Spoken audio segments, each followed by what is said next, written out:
찬미 예수님. 주임 신부님이 안 계셔서 제가 열심히 사를 오랜만에 합니다. 반갑습니다. 네. 보좌 신부들의 소망은 주임 신부님들이 자주 출타하시는 게 일은 많지만 마음은 편합니다. 이럴 때 신부님 뒷담화를 좀 해야 되는데 방송을 찍고 있어서 하면 안 될 것 같습니다. 농담이고요. 신부님께서 에미 지금 담당 신부님으로 들어가셨는데 열심히 피정지도 하시고 또 에미 하시는 분들에게도 많은 은총이 있기를 오늘 미사 중에 특별히 기도해 주셨으면 좋겠네요. 그래요. 지난주에 엄청 더웠는데 어떻게 잘들 지내셨어요? 예. 쓰러지신 분 없으세요? 저는 무더운 여름날만 되면 신학생 때 아주 지금 생각하면 너무나 아름다운 추억이 떠오릅니다. 신학생 때 저희 주임 신부님이 연세가 좀 많으셨는데 그 신부님께서 저를 보실 때마다 늘 약하고 또 나약하고 천방지축 어린아이 같다면서 늘 못마땅해 하셨어요. 그래서 방학 때 신부님께 좀 좋은 모습을 보여드리고 이제 학교에 들어가리라 하는 마음으로 신부님, 제가 이 더운 날 신자 가정을 방문하여 콩밭을 좀 매도록 하겠습니다 하고 말씀드리고 콩밭을 매러 갔습니다. 콩밭을 매러 갔는데 그날도 엄청 더웠어요. 근데 콩밭 주인 형제님께서 제가 온다고 콩밭을 일하도록 준비하신 게 아니라 술상을 보고 저를 기다려 계셨어요. 그래서 그 뜨거운 낮에 소주를 마시고 또 일은 하고 가야 되잖아요. 그러니까 취한 상태로 콩밭을 매다가 더위를 먹고 쓰러졌습니다. 그래서 한 며칠을 성당도 못 가고 집에서 쉬었어요. 그러니까 신부님이 그런 제 모습을 보고 너무나 좋아하시는 거예요. 그러니까 이렇게 말하면 어떻게 해야 될지 모르지만 하여튼 신부님이 너무나 좋아하셨어요. 그래서 저는 그 모습을 보고 그 당시에는 굉장히 기분이 나빴습니다. 하지만 지금 돌아보면 신부님이 참 저를 귀엽게 봐주셨다는 생각들을 갖게 되고 또 그 신부님하고 살면서 유독 하느님에 대한 체험들을 오히려 더 많이 할 수 있었던 시간이었다고 생각이 돼요. 사실은 말하면 굉장히 고통스러운 시간이었는데 돌아보니까 아주 주님께서 정말 그때는 확실하게 계셨어요. 그래서 더 저에게는 은총의 시간으로 기억이 됩니다.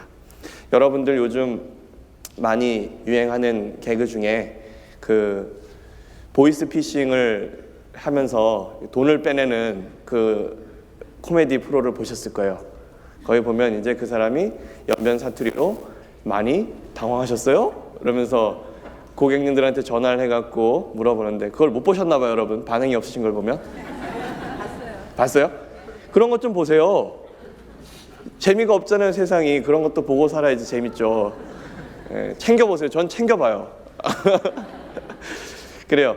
많이 당황하셨어요? 하고 묻는데 그때 정말 당황을 하면 자기 계좌에서 30만 원이 빠져나가지만 당황을 하지 않고 침착하게 잘 대처하는 사람은 30만 원을 잃지 않을 수 있습니다. 자, 무슨 얘기를 하려고 그러냐면요. 우리가 살아가면서 당황하게 되는 일들이 굉장히 많다는 거예요. 뭐 꼭 당황이라는 표현이 딱 어울리진 않지만 당황하고 또 황당하고 뭐 또 어이없고 또 난처하고.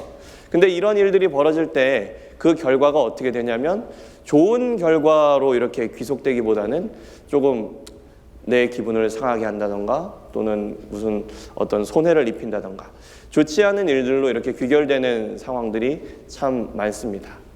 오늘 일독서에 나오는 아브라함과 사라 역시 하느님의 말씀에 굉장히 당황했습니다.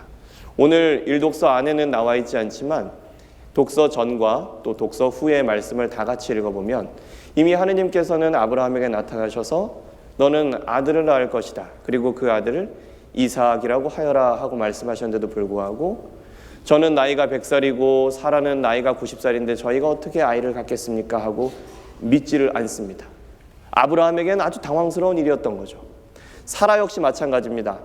오늘 독서 말씀 후를 읽어보면 사라 역시 주님의 말씀에 웃음을 짓고 맙니다. 비웃음을 지은 거죠. 어떻게 그게 가능하겠냐. 우리 빛나 할머니. 빛나 할머니 지금 아이를 갖게 된다면 주님께서 어느 날 나타나셔서 이거는 너무나 황당하고 말이 안 되는 노릇이잖아요. 근데 이건 지금 웃긴 일이지만 정말 그 사람한테 절대절명하게 그런 요구가 주님께서 우리에게 오셨을 때 우리는 진짜 황당하다는 겁니다. 그걸 어떻게 주님의 뜻으로 우리가 받아들일 수 있느냐. 아브라함과 사라는 오늘 일독서 안에서 사실 굉장히 당황한 인물로 나타납니다. 복음에 가보면 예수님께서 오늘 마르타와 마리아 집에 방문하신 장면이 나옵니다. 마르타는 예수님을 자기 집에 모셔드렸어요. 우리가 우리의 가정에 늘 주님을 모시고 싶어하는 그런 바람처럼 예수님을 자기 가정에 모셔서 예수님께서 제일 좋아하시는 음식이 뭔지 또 그 음식을 하느라 정신이 없었습니다. 우리와 똑같은 마음일 거예요. 우리도 예수님께서 우리 마음에 오신다면, 아니 우리 가정에 오신다면 제일 좋은 걸 해드리고 싶어 하잖아요. 그것처럼 마르타도 너무나 기쁘게 분주하게 움직였어요. 그런데 마리아가 자기를 도와주지 않는 거예요. 마리아는 예수님하고 쏙닥쏙닥 하느라고 정신이 없는 거예요. 마르타가 화가 나는 거죠. 예수님, 마리아더러 저를 좀 도와주라고 얘기해 주세요.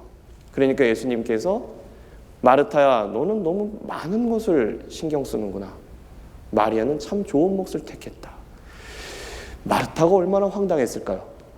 예? 마르타가 볼 땐 예수님은 마리아 보고, 야 마리아, 너 얘기만 듣지 말고 가서 마르타 언니를 좀 도와봐, 이렇게 얘기해야 되는데 마리아가 더 좋은 몫을 택했다고 하니까 또 마르타는 얼마나 황당했겠습니까? 자, 또 황당하는 인물이 이렇게 나옵니다. 여러분, 주님께서 우리에게 오실 때 논리적이고 또 이성적인 모습으로 오신다면 지금 우리가 생각하기에는 훨씬 더 편할지도 모릅니다. 우리 눈에 보여질 수 있고 또 수학 문제처럼 또 물리 문제처럼 이론 안에서 우리에게 설명될 수 있는 분이라면 우리에게 얼마나 쉽겠습니까?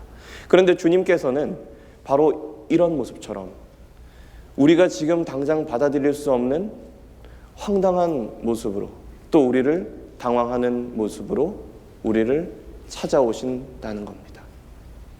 왜 그렇게 찾아오실까 하고 고민을 한번 해봐요. 왜 그럴까요, 주님은? 몰래 왔다 가시려고? 왜 우리가 좀 알아들을 수 있게 오시면 좋겠는데 왜 이렇게 말도 안 되는 못 알아듣는 모습으로 주님께서 우리에게 오실까요? 바로 우리의 일상의 삶을 주님께서는 신앙의 삶으로 바꿔가기를 원하시는 거예요. 우리가 똑같이 겪는 일이잖아요. 황당하고 당황스럽고 갑자기 윗사람이 왜 날 이렇게 욕하지? 왜 저 친구가 어제까지는 좋았다가 왜 날 이렇게 대하지? 왜 갑자기 오늘 하루아침에 이런 일들이 생기지? 우리 일상생활을 신앙의 삶으로 만들어야 하는데 사실 그것들을 유일하게 신앙의 삶으로 변화시켜가는 방법은 바로 주님께서 쓰시는 방법이 굉장히 유일하고 또 탁월하다는 생각을 갖게 됩니다. 우리들 역시 바로 그런 일들을 통해서 주님을 더 많이 만났다고 고백하고 또 주님께서 우리에게 은총을 주셨다고 고백하기 때문입니다. 자, 요한묵시록 1장 7절을 보면 여러분들 모르시죠? 요한묵시록 1장 7절. 이걸 외우고 다니면 문제가 있는 사람이죠. 1장 7절을 보면 전 외우고 다닙니다. 예수님께서 다시 오실 때 뭘 타고 오셔요? 버스를 타고 오신대요? 비행기를 타고 오시나요? 구름을 타고 오신다고. 다 보셨죠, 여러분? 그렇죠? 들어보셨을 거예요. 예수님께서 다시 오실 때 요한묵시록은 얘기합니다. 구름을 타고 오신다. 저는 이 구름을 타고 오신다는 말씀이 늘 저한테는 하여튼 질문거리였어요. 구름을 타고 오시면 예전에 만화 영화에서 뵀던 배추도사 무도사처럼 이렇게 둥둥둥둥둥둥 하고 구름을 타고 오신다는 건데 그건 너무 좀 유치하지 않느냐. 그러면 구름을 타고 오신다는 게 뭔가? 구름을 여러분들 비행기 타시면서 여기 배 타고 오신 분 없죠? 비행기를 한 번씩 다 타보셨죠, 그렇죠? 비행기 타면 구름이 이렇게 지나가잖아요. 그러면 잘 안 보여요, 그렇죠? 그러다가 구름을 거치고 나면 또 잘 보여요. 그렇죠? 구름을 타고 오신다는 말은 그런 것 같아요. 우리가 잘 알아볼 수 없게끔 오신다는 이야기 같아요. 희미하게. 주님이 오셨는지 아닌지, 아니 혹은 안 계신 것처럼 느낄 만큼 바로 그런 그 순간 주님께서 우리에게 오신다는 거예요. 나중에 세상이 끝날 때, 재림할 때 구름을 타고 오신다는 그 말씀이 아니라 바로 우리의 일상이 매 순간 희미하고 또 앞을 알 수 없는 그런 상황 속에서 주님이 함께 계신다는 그 말씀을 우리에게 전해주고 계시다고 생각이 됩니다.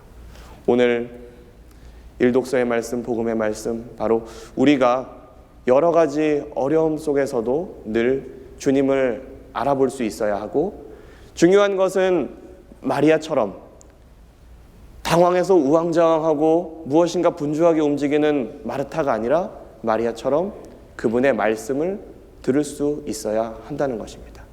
그분께서는 우리를 분명히 사랑하신다고 하셨기 때문에 우리에게 꼭 필요한 말씀을 해주실 겁니다. 그리고 우리는 그 말씀을 정성스럽게 우리 안에서 키워나갈 때 행복하다고 오늘 복음 한 호송은 우리에게 전해주고 있습니다.